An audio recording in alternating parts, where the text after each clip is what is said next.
Good morning. Welcome to Seven City. If it's your first time with us, so good to have you. If it's your first time watching online, so glad that you've joined us today. This morning, we're in a series called Wonder, Recapture Christmas. And Christmas time is one of those wonder times, one of those times whenever it's filled with layers and layers of wonder. That goes all the way back to the very first Christmas. In the very first Christmas, you saw the wonder of angels celebrating the birth of Jesus. You saw the wonder of the shepherds receiving good news from those angels. You see the wonder of Mary as she pondered the birth of the Messiah. But today, wonder oftentimes looks different. Today, wonder still shows up at Christmas time, but we tend to wonder about different things. We wonder what we're getting for Christmas. We wonder if we're going to spend Christmas alone this year. We wonder if when Christmas is over, we're going to have the money to pay for Christmas, right? We wonder, and wonder shows up in all of these different layers. But here's the thing about the wonder we see in the very first Christmas and the wonder that we experience today. Oftentimes, one of the big differences is distraction. Distraction oftentimes overshadows the wonder that God intended for us to experience. In fact, it's not just true today.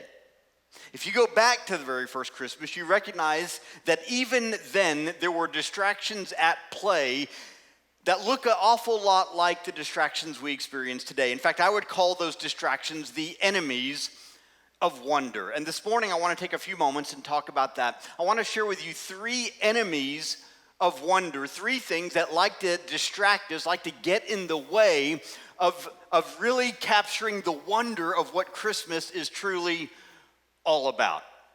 Let's take a look at the first one. Number one, the first enemy of wonder is jealousy. Jealousy. We see this in Matthew chapter 2, beginning in verse number 1. It says, Jesus was born in Bethlehem in Judea during the reign of King Herod. About that time, some wise men from eastern lands arrived in Jerusalem asking, "Where is the newborn King of the Jews? We saw his star as it rose, and we have come to worship him." King Herod was deeply disturbed when he heard this, as was everyone in Jerusalem.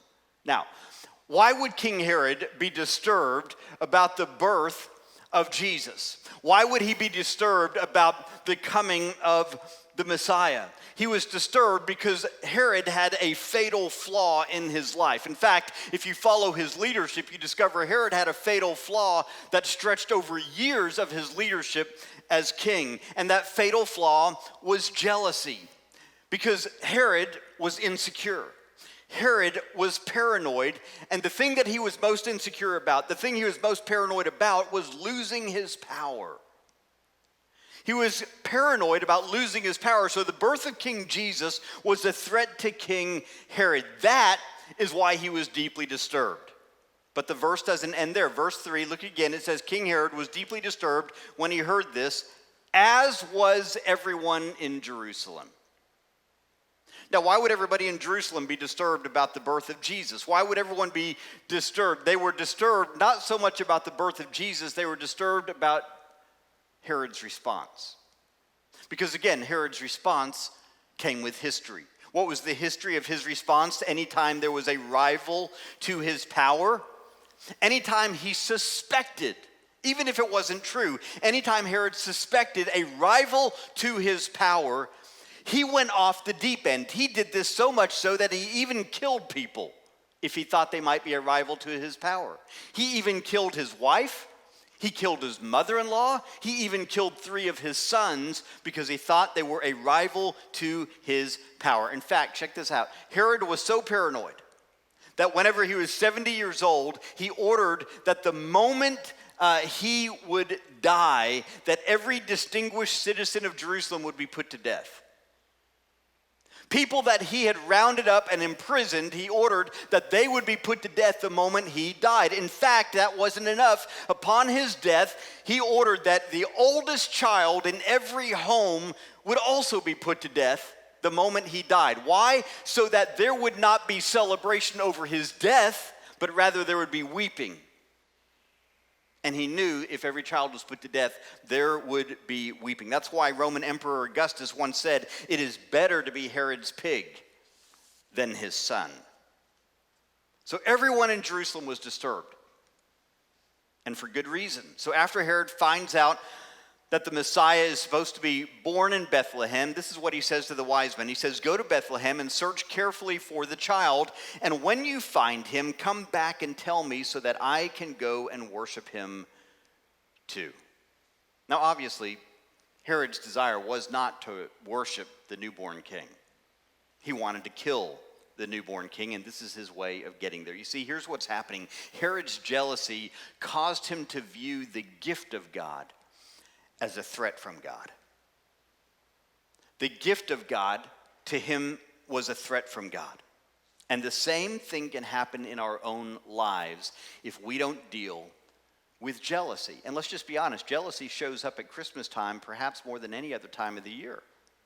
We're jealous of what somebody else got and what we didn't get. We're jealous of what someone else is experiencing and the good things that they're receiving, and why are we not getting those same things? Think about it whenever you were a child on Christmas morning, right? Whenever you go out as a child on Christmas morning and you go out to the Christmas tree, maybe you had a brother, maybe you had a sister, what's the first thing you did after you sat down at that Christmas tree? You divvied up the presents. And then what did you do after you divvied up the presents? You looked out of the corner of your eye, and you sized up the size of your stash compared to your brother's stash. And if your stash was smaller than your brother's stash, you were secretly resentful. But if your stash was bigger than your brother's stash, you were secretly rejoiceful, right? That's how jealousy works. When I'm jealous, I resent what you have, and I rejoice in what you lose. Let me say it again. When I'm jealous, I resent what you have, and I rejoice in what you lose. And here's the sad thing. Those same sizing up attitudes follow us into adulthood, right? I resent what you have. I rejoice in what you lose. So we resent our friend at school whenever they get an A on their test, and we think, well, they're just a show-off. Right? We resent our neighbor who gets a new car, and we to make ourselves feel better, we say, well, they shouldn't be spending that kind of money on that kind of car. We resent the person at work who got promoted, and so to make ourselves feel better, we say, well, there's such a kiss up to the boss. That's what jealousy does. It resents what you have, but that's only one side of the coin. The other side of the coin is that it rejoices in what you lose. So, whenever our friend fails a test, we secretly rejoice that they're not as smart as what they think they are. Whenever our neighbor's car gets wrecked or gets stolen, we secretly rejoice that they got what they deserved. Whenever our coworker gets in trouble, or maybe they even lose their job, we secretly rejoice that now maybe we have a shot at a promotion. That's the danger of jealousy. It resents what you have, it rejoices in what you lose, and if we're not careful, it will become the enemy of the wonder of God in our lives. Here's the second enemy of wonder. It's fear. Fear. There's several accounts in the Christmas story that are, this is powerful. I'd never noticed this before. There's several times where angels appeared to different people. I'd noticed that, but what I didn't notice was the connection here. There's several accounts where angels appeared to people in the Christmas story.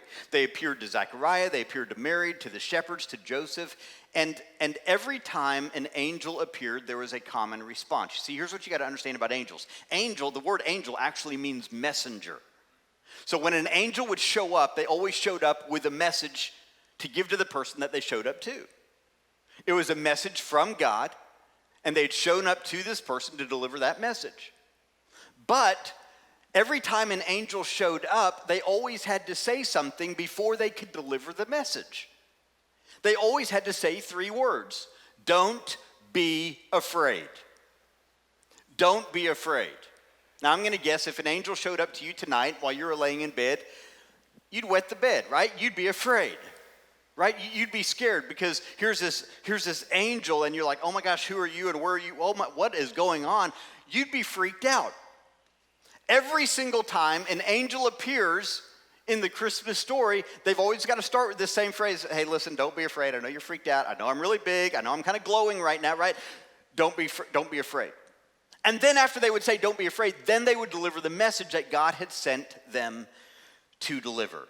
So look at how this plays out in Scripture. Look how this plays out in the Christmas story. Zechariah was a priest, and an angel appears to Zechariah and tells him, don't be afraid. And then he says this, God has heard your prayer. God has heard your prayer. What prayer?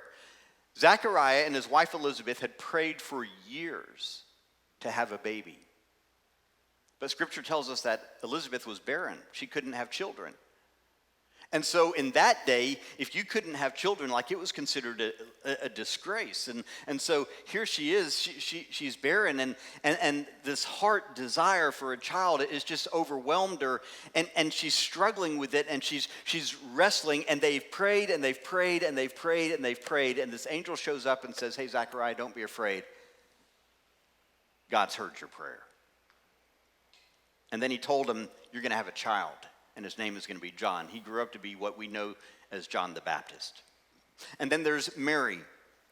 An angel shows up to Mary, and the angel says to Mary, hey, Mary, don't be afraid. He says something that is so powerful and so rich and so beautiful. He says, you have found favor with God.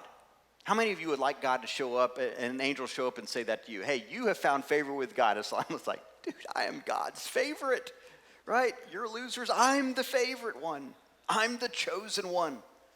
You have found favor with God. And then the angel tells Mary that she's going to have a baby boy, that he is a promised fulfilled. He is the Messiah. Don't be afraid. You have found favor with God. And then there's the shepherds. An angel appears to the shepherds. And when the angel appears to the shepherds out on a hillside, the angel says, I bring you good news. Hey, don't be afraid, guys. I'm bringing you good news. And then a whole army of angels shows up, and they all start worshiping God. I bring you good news. And then the fourth instance we see where angels show up is with Joseph. Except with Joseph, it's a little bit different. The angel shows up in a dream. In fact, Joseph has 3 different dreams. And in the first dream, the angel says, hey, take Mary as your wife. Why? Because Joseph was planning to quietly divorce her because she was pregnant. And then the second dream, the angel says, hey, you need to flee Egypt because that King Herod, he wants to kill the baby. And then the third dream, he says, return to Israel after Herod had died. In all 3 dreams, what does the angel do? In all 3 dreams, the angel gives Joseph direction. He directed Joseph's path in regards to what to do. Hear this. This is so powerful. Each message was a word of encouragement. What does the word encouragement mean? The word encouragement means to put courage into your heart. Each time the angel showed up, the angel's message put courage into the person's heart that they were speaking to. That word of encouragement gave them the hope they needed whenever at first they were afraid. Hear this today. When fear comes knocking in your life, what does God do? God hears our prayers, extends his favor, brings good news, and directs our path. That's God's response to your fear. And some of you right now, you're dealing with that fear in your life. This has been a fear-filled year. Some of you right now, you're dealing with that fear because of the coronavirus. You're dealing with that fear because of your job situation. You're dealing with that fear because of everything that's happening and all of the uncertainty. Hear me, when fear shows up, God can do what he did for each of those members of the Christmas story. He hears our prayers, extends his favor, brings good news, and directs our path. That should be good news today. Whatever fear you're dealing with, God has a message, a word of encouragement that will put courage into your heart. Courage to look that fear in the face and say, you know what? God's got this. So one enemy of wonder is jealousy. Another one is fear. The third enemy is busyness. Right before Jesus was born, the Roman Emperor Augustus decreed that a census should be taken throughout the entire Roman Empire. And therefore, everybody had to return to their hometown to register for the census. And so that's exactly what Joseph and Mary have to do. In Luke chapter 2, beginning in verse 4, it says, "And because Joseph was a descendant of King David, he had to go to Bethlehem in Judea, David's ancient home. He traveled there from the village of Nazareth in Galilee. He took with him Mary, to whom he was engaged, who was now expecting a child." Now I want you to consider two things here. The first is that Bethlehem was known as the city of David. The city of David. And according to Jewish prophecy, the Messiah would be born from the line of David in the city of David, the town of Bethlehem. Second, the trip to Bethlehem from Nazareth, which is where Joseph and Mary were at whenever this census was decreed. They were in Nazareth. They had to travel to Bethlehem. That trip was 70 miles. Now imagine being 9 months pregnant and traveling 70 miles on the back of a donkey. Anybody want to sign up? And yet that's the trip that they have to make. That's exactly what they have to do, because they have to return to Bethlehem. And it's a beautiful thing when you think about it, because, not the trip. You think, man, this is hard, this is terrible. But it's beautiful from the standpoint that they were living in Nazareth. It had been prophesied that the Messiah would be born in Bethlehem. How are you going to get a girl who's 9 months pregnant from Nazareth to Bethlehem willingly? Like, who wants to take that trip in order for prophecy to be fulfilled? Census. You have to go. It's so amazing, the detail and how the Spirit of God orchestrates everything in the story of God. And can I say, everything in your story as well.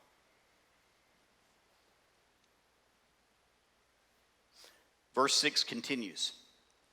"And while they were there, the time came for her baby to be born. She gave birth to her firstborn son. She wrapped him snugly in strips of cloth and laid him in a manger, because there was no lodging available for them." Why? Why was there no lodging available for Joseph and Mary? Here they are. They're expecting a child. Why no lodging? Because Bethlehem was a very small town, number one, but yet its population had now swelled because everybody had to return to register for the census. And so there wasn't a place to stay. And as a result, they had to stay with a bunch of animals. And while they were staying with those animals, Jesus is born, and so he's laid in a manger. What is a manger? A manger is literally a feeding trough for animals. That's where the Son of the living God is placed. Did he deserve better? Absolutely. But he's placed in a manger. Now here's what's really powerful about this. I love this. Here's what's so powerful, so interesting. Jesus is born in Bethlehem. The name Bethlehem means house of bread. House of bread. I've got a loaf of bread right here. It means house of bread. If you think of a house of bread, you're probably thinking, well, they probably make bread in that house, right? What's interesting is, as you read the story of Jesus, as you read about his ministry, you discover that Jesus is at one point referred to as the bread of life. So the bread of life was born in the house of bread. Now here's what's so powerful. Bethlehem was too busy to partake. Ironically, 2,000 years later, doesn't the same thing happen to us? 2,000 years later, we get so busy with Christmas activities that we make no room for Christ. 2,000 years later, we get so busy with the season that we miss the reason for the season. 2,000 years later, we get so busy with the demands of life that we fail to partake of the bread of life. And we miss what God intended. We miss the goodness of who God is and why Jesus came. Think about it like this. Imagine walking into into a bakery and seeing a glass case, and in that glass case are all of these baked items, and they look good. I mean, you got a beautiful loaf of bread sitting there, but you also got donuts. You also got, all of these fancy pastries that look like works of art. You even see cakes that are designed so beautifully. You see all of these amazing baked goods in this glass case. And so you're standing in line, and there's a baker behind the counter, and he's checking people out as fast as he can, and it finally gets to you, and you say, you know what, I want that pastry right there, and oh, they got this huge assortment of coffee as well, and you're like, I'll take this specialty coffee. And so you get your baked item, and you get your coffee, and then you go and you sit down at a table over in the corner, and you begin to drink your coffee, eat your pastry, and while you're there, you begin to notice something. You notice the baker, he's checking out people as fast as he can, and he'll race to the glass case and get an item out and then go ring them up and check them out, and then he does the next customer and the next customer and the next customer. But as the line finally begins to slow down and comes to a stop, you notice the baker then comes out from behind the counter, and he begins to clean up tables and wipe them down and throw away trash that's been left there. And as he's doing that, you notice something you hadn't seen before. You notice how weak and frail the baker is. He's skin and bones. And it suddenly hits you as you're sitting there in the corner just kind of watching all of this unfold. It suddenly hits you, I don't think I've ever seen a starving baker. And it's a picture of reality so many times in our own lives, that we get so busy doing everything for everyone that we don't stop to feed our own soul. We don't stop to feed our own soul because the pace is crushing us. The pace is destroying us. The pace is turning us into the equivalent of a spiritual baker who is now starving. You see, so many times if we're not careful, in a time like what we're in right now, in a season like what we're in right now, that the pace of things increases so rapidly that we stop partaking of the bread of life. The bread of life came that you and I might have life. But if you don't feed from the bread of life, your soul will starve. So today, which enemy of wonder is undermining your Christmas right now? Maybe it's the enemy of jealousy, and it's literally robbing the gift of God. Maybe it's the enemy of fear, and that fear is just, it's like you can't even see the goodness of God that he wants to extend to you because you're so scared, you're so afraid. Maybe it's busyness. You're so distracted that you no longer have time for God. Which enemy of wonder is undermining you this Christmas? Jealousy, fear, or busyness? And is it possible that today the Holy Spirit wants your heart to recapture the wonder of Jesus' coming and the difference he makes in our lives? Let's pray.